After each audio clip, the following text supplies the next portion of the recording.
புரட்டாசி மாத சனிக்கிழமையை முன்னிட்டு மயிலாடுதுறை அத்திவரதர் எனப்படும் 16 அடி உயர அத்திமரத்தாலான கோழிக்குத்து வானமுட்டி பெருமாள் கோவிலில் திரளான பக்தர்கள் சுவாமி தரிசனம். மயிலாடுதுறை மாவட்டம் மயிலாடுதுறை அருகே சோழன்பேட்டை ஊராட்சியில் கோழிக்குத்தி கிராமத்தில் 1500 ஆண்டுகள் பழமை வாய்ந்த வானமுட்டி பெருமாள் கோவில் அமைந்துள்ளது. பிப்பள மகரிஷியால் வழிபாடு செய்யப்பட்ட இந்த ஆலயத்தில் 16 அடி உயரத்தில் அத்திமரத்தால் ஆன வரதராஜ பெருமாள் காட்சி அளிக்கிறார். இன்றும் பெருமாள் திருவுருவம் அத்திமர வேருக்கும் மேலாக அமைந்துள்ளது. இதனால் மயிலாடுதுறையின் அத்திவரதர் என்று பெருமாள் அழைக்கப்படுகிறார்.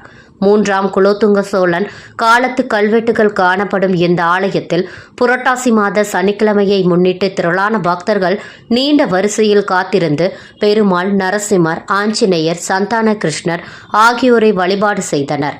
பிப்பள மகரிஷி சனிதோஷ கவசம் இந்த ஆலயத்தில் இயற்றியதால் சனிதோஷ பரிகாரத்திற்கு சிறந்த ஆலயம் என்பதால் சனிக்கிழமையை முன்னிட்டு திரளான பக்தர்கள் வழிபாடு செய்தனர்.